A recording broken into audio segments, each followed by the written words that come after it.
వీక్షణం operation నుంఖోర్ ఇప్పుడు దేశవ్యాప్తంగా సంచలనం.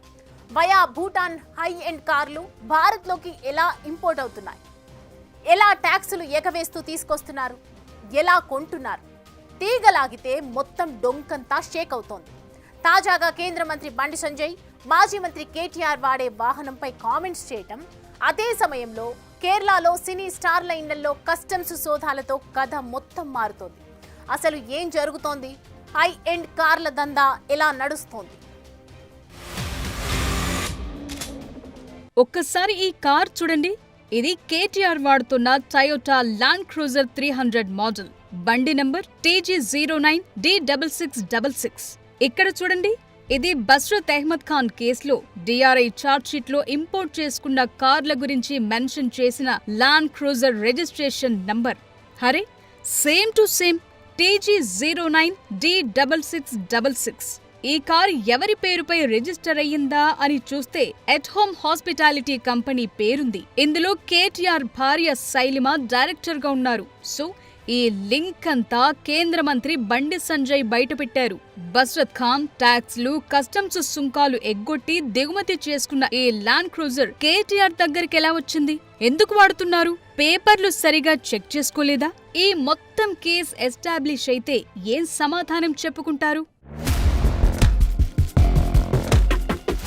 ఈ బస్రత్ అహ్మద్ ఖాన్ మొత్తం 8 లగ్జరీ కార్లను దిగుమతి చేసుకున్నాడు. అందులో 1 రోల్స్ రాయ్స్, 2 లెక్సస్ కార్లు, 5 టయోటా ల్యాండ్ క్రూజర్స్ ఉన్నాయి.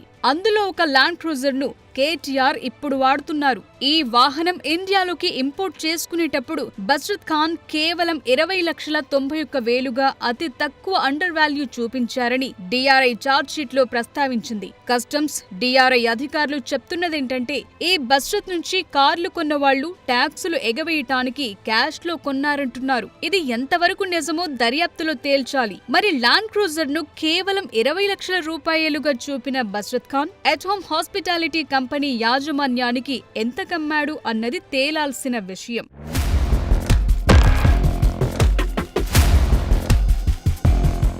ఒకసారి కేంద్ర మంత్రి బండి సంజయ్ పెట్టిన ట్వీట్ చూడండి. కార్ పార్టీ అక్రమంగా తెచ్చిన లగ్జరీ కార్లపై నడుస్తోందా అని ప్రశ్నించారు. లగ్జరీ కార్ స్కామ్ నిందితుడు బస్రత్ ఖాన్ దిగుమతి చేసిన ల్యాండ్ క్రూజర్లలో కేటీఆర్ ఎందుకు తిరుగుతున్నారు?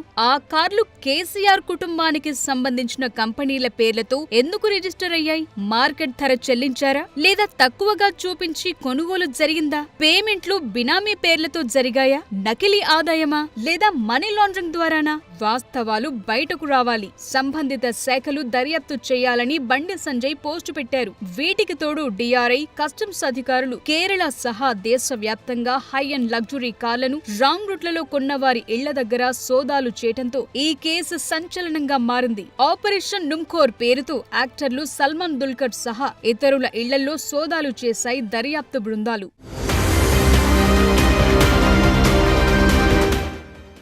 బండి సంజయ్ వేసిన క్వశ్చన్స్ పై బీఆర్ఎస్ నేతలు డైరెక్టుగా జవాబులు చెప్పలేని పరిస్థితి. ఏ షోరూమ్ లో ఎవరు ఏ కారు కొంటున్నారో చూడటానికి బండి సంజయ్ కి కేంద్ర మంత్రి పదవిచ్చారా అని ఒకరు, బండి సంజయ్ తన కార్లను ఏ షోరూమ్ లో కొన్నారో కేటీఆర్ కూడా అదే షోరూమ్ నుంచి కొన్నారని మరొకరు మాట్లాడారు. సెకండ్ హ్యాండ్ కార్లను ఎవరైనా కొంటారు, ఇదేనా బండి సంజయ్ గొప్పగా కనిపెట్టిన విషయం అని ప్రశ్నించారు జగదీష్ రెడ్డి.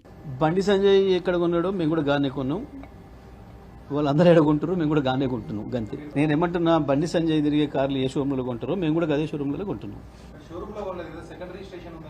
సెకండరీ కూడా కొంటాం. ఇప్పుడు నువ్వు అమ్ముతా నేను కొననా? ఇప్పుడు నా కారు కూడా తీసేస్తున్నాను, నేను అమ్ముతున్నాను, నువ్వు కొనవా? సింపుల్. దానికి ఏముంది? ఒక కారు ఎవరు కొనుక్కోవడం కూడా అమ్ముకోవడానికి సహజమైన విషయం. దానికి పెద్ద ఇదా? ఈ బండి సంజయ్ హోంమంత్రి కూడా పెద్ద కనిపెట్టింది ఇదా?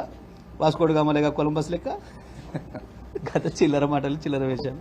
ఈ మొత్తం మ్యాటర్ సంచలనంగా మారుతుండటంతో రాష్ట్ర ప్రభుత్వం కూడా రంగంలోకి దిగింది. ల్యాండ్ క్రూజర్ల దిగుమతి, కొనుగోళ్లలో గోల్మాల్ జరిగినట్లు కేంద్ర మంత్రి బండి సంజయ్ ఆరోపణలు చేయడంతో ఈ అంశంపై రాష్ట్ర ప్రభుత్వం విచారణకు ఆదేశించింది. కేటీఆర్ తో పాటు ప్రస్తుత రాష్ట్ర మంత్రులు వినియోగిస్తున్న ల్యాండ్ క్రూజర్ల కొనుగోళ్లు జరిగిన తీరుపై విచారణ జరపాలని రవాణా శాఖ కమిషనర్ సురేంద్ర మోహన్ ను మంత్రి పొన్నం ప్రభాకర్ ఆదేశించారు. ప్రస్తుతం మంత్రులు వాడుతున్న ల్యాండ్ క్రూజర్ వెహికల్స్ తమ ప్రభుత్వం అధికార అధికారంలోకి వచ్చిన తరువాత కొన్నవి కాదని, బీఆర్ఎస్ అధికారంలో ఉన్నప్పుడే వాటిని కొన్నారని పొన్నం గుర్తు చేశారు. ఈ వాహనాల కొనుగోళ్లలో ఎలాంటి అక్రమాలు జరిగినా, స్మగ్లింగ్ జరిగినట్టు ఆధారాలున్నా ప్రభుత్వ పరంగా చర్యలు తీసుకుంటామన్నారు. కేటీఆర్ వాడుతున్న ల్యాండ్ క్రూజర్ పైన విచారణకు ఆదేశించామన్నారు. సంబంధించినటువంటి ఎవరైతే ట్విట్టర్ల ద్వారా ఇతరత్ర ఫిర్యాదు చేసిరో నా శాఖకు స్పందించి నేను రెస్పాండ్ అయ్యి నా ట్రాన్స్పోర్ట్ కమిషనర్కు సూచన చేస్తా ఉన్నా. వెంటనే ఆ వాహనాలకు సంబంధించిన అంశం మీద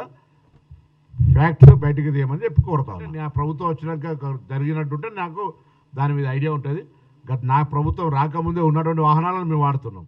ఈ లగ్జరీ కార్ల స్కామ్ లో బస్రత్ అహ్మద్ ఖాన్ పేరు ఎక్కువగా వినిపిస్తోంది. ఇతడు ఎవరంటే హై అండ్ లగ్జరీ కార్ల డీలర్. గచ్చిబౌలిలో హైదరాబాద్ కార్ లాంచ్ పేరుతో షోరూమ్ ఉంది. గత 10 ఏళ్లుగా దీన్ని నడుపుతున్నాడు బస్రత్ ఖాన్. మొదట్లో చిన్న కార్లు మాత్రమే అమ్మేవాడు. రాను రాను లింకులు పెంచుకుని హై అండ్ కార్ల దాకా విస్తరించాడు. అయితే బస్రత్ ఖాన్ ను అహ్మదాబాద్ లో మే 16న డైరెక్టరేట్ ఆఫ్ రెవెన్యూ ఇంటెలిజెన్స్ ఆఫీసర్లు అరెస్టు చేశారు. Hummer EV, Cadillac Escalade, Rolls Royce, Lexus, Toyota Land Cruiser, Lincoln Navigator వంటి ప్రీమియం మోడళ్లతో పాటు 30కి పైగా లగ్జరీ కార్లను దిగుమతి చేసుకున్నట్లు ప్రాథమిక విచారణలో గుర్తించారు. బస్రత్ ఖాన్ అమెరికా, జపాన్ వంటి దేశాల నుంచి లగ్జరీ కార్లను తెప్పించుకుని శ్రీలంక లేదా దుబాయ్ ద్వారా భారతదేశానికి మళ్లిస్తున్నట్లు ఆఫీసర్లు గుర్తించారు.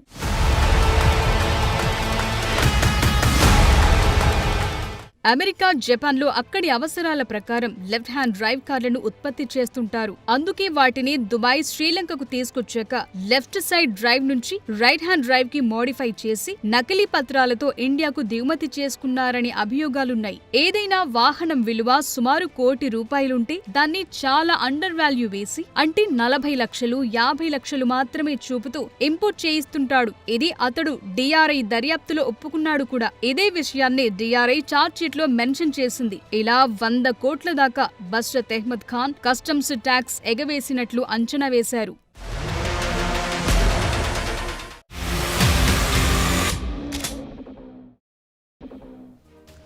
హై అండ్ లగ్జరీ కార్ల అక్రమ దందా వెనుక పెద్ద మోడస్ ఆపరాండి ఉంది. విదేశాల నుంచి దిగుమతి చేసుకునే కార్లపై కోట్లల్లోనే సుంకాలు ఉంటాయి. ఇక విదేశాల నుండి సెకండ్ హ్యాండ్ కార్లు అస్సలే దిగుమతి చేసుకోవద్దు, పూర్తి నిషేధం ఉంది. అయినా లెఫ్ట్ హ్యాండ్ డ్రైవ్ నుంచి రైట్ హ్యాండ్ డ్రైవ్ కు మార్చి గేమ్ నడిపిస్తున్నారు. వీటినే చాలా మంది సెలబ్రిటీస్ కొంటున్నారు, ఇరుక్కుపోతున్నారు. అసలు ఈ దందా ఎలా నడుస్తుందో చూద్దాం.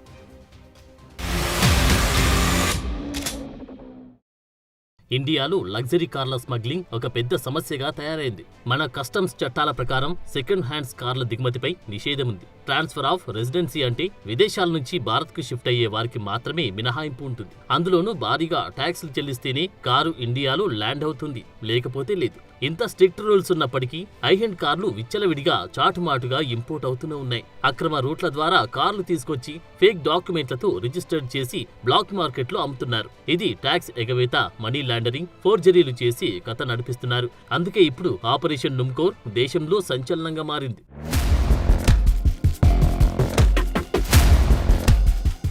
సెప్టెంబర్ 23న కేరళలో కస్టమ్స్ ఆఫీసర్లు పెద్ద ఎత్తున లగ్జరీ కార్లపై సోదాలు చేయడంతో ఈ కేసు సంచలనంగా మారింది. భూటాన్ భాషలో నుంకోర్ అంటే వాహనం అనే అర్థం. ఎందుకంటే భూటాన్ నుంచి భారత్లోకి అక్రమంగా డంప్ చేసి తీసుకొస్తున్నారు. నిజానికి కేరళలో కస్టమ్స్ ఆఫీసర్లు ఒక్కసారిగా మూకుమ్మడిగా చెకింగ్ చేయడం వెనుక 5-6 నెలల నుంచి గ్రౌండ్ వర్క్ నడుస్తోంది. హీరోలు, సెలబ్రిటీలు, పొలిటీషియన్లు ఎవరెవరు హై అండ్ లగ్జరీ కార్లు వాడుతున్నారు, వాటి రిజిస్ట్రేషన్ నెంబర్లు, అవి వారి చేతికి ఎలా వచ్చాయి, ఇలాంటి విషయాలపై ఇంటెలిజెన్స్ కూపిల్ లాగింది. ఈ సమాచారం ఆధారంగా కోయంబత్తూర్ గ్యాంగ్ నెట్వర్క్ బయటపడిందంటున్నారు. కేరళలో 30కి పైగా ప్రాంతాలు కొచ్చి, తిరువనంతపురం, మలప్పురం, త్రిశూర్, కుట్టిపురం లాంటి చోట్ల సోదాలు చేశారు. ఇందులో మలయాళ సినిమా స్టార్లు పృథ్వీ సుకుమారన్, దుల్కర్ సల్మాన్ ఇల్లు సహా ఇండస్ట్రియలిస్ట్, లగ్జరీ కార్ డీలర్ షోరూంలలోనూ తనిఖీలు చేశారు. సల్మాన్ దుల్కర్ కు లగ్జరీ కార్లపై చాలా ఆసక్తి ఉంది. ఆయనకు ప్రత్యేకంగా ఓ గ్యారేజే ఉంది. అన్ని రకాల హై ఎండ్ కార్లున్నాయి. ఫెరారీ నుంచి BMW దాకా మెయింటైన్ చేస్తున్నారు. సరే, అది అతని ఆసక్తి. కానీ విదేశాల నుంచి దిగుమతి అయిన కార్లు ఎలా వచ్చాయన్నది కస్టమ్స్ ఆఫీసర్లు తేల్చబోతున్నారు. కేరళలో వయా భూటాన్ నుంచి వచ్చిన కార్లు మొత్తం 150 నుంచి 200 ఉన్నాయని అంచనా.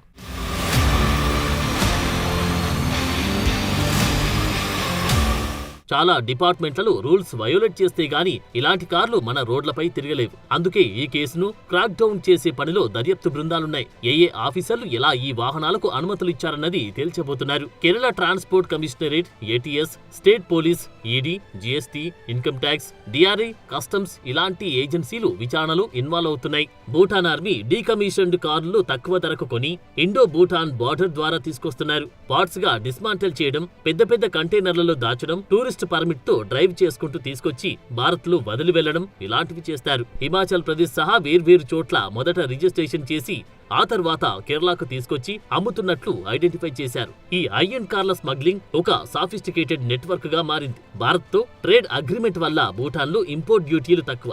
ఇలాంటి లూప్ హోల్స్ వాడుకొని దందాలు నడిపిస్తున్నట్టు గుర్తించారు. సో ప్రస్తుతం చేసిన సోదాలు ఇలాంటి కారు ఓనర్లకు డాక్యుమెంట్లు చూపించాలని కస్టమ్స్ నోటీసులు ఇచ్చింది. ఫేక్ పేపర్లు ఉంటే కస్టమ్స్ చట్టాలు, పన్ను ఎగవేత చట్టాల ప్రకారం కేసులు ఎదుర్కోవాల్సి ఉంటుంది.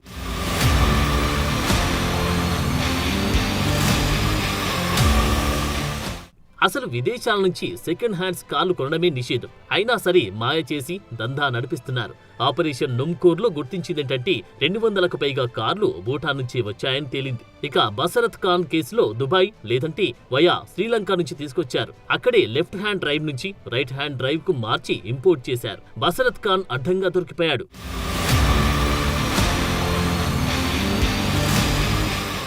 ఇక్కడ సాధారణంగా కామన్ మ్యాన్ కు వచ్చే డౌట్ ఏంటంటే సెలబ్రిటీల దగ్గర కోట్లకు కోట్లు డబ్బులుంటాయి. బడా వ్యాపారులు కోట్లాది రూపాయల టర్నోవర్ బిజినెస్లు చేస్తారు. Luxury life గడుపుతుంటారు. లగ్జరీ కార్లలో తిరుగుతుంటారు. మరి ప్రశాంతంగా జీవితం సాగాలంటే ట్యాక్సులు కట్టి పెద్ద కార్లు కొనుక్కోవచ్చు. కానీ అలా జరగడం లేదు. తక్కువకే వస్తున్నాయి కదా అని అలా అక్రమంగా దొంగచాటుగా ట్యాక్సీలు ఎగ్గొట్టి వాల్యూ తక్కువ చూపించి దేశాలు దాటి వచ్చిన హై ఎండ్ లగ్జరీ కార్లను కొనుక్కుంటున్నారు. ఇలా సర్చ్ ఆపరేషన్ జరిగినప్పుడు జవాబులు చెప్పలేక ఇరుక్కుపోతున్నారు. తెలిసి కొన్నా తెలియక కొన్నా చట్టానికి జవాబు చెప్పాల్సి ఉంటుంది. ఆ లాజిక్ మర్చిపోతున్నారేమో.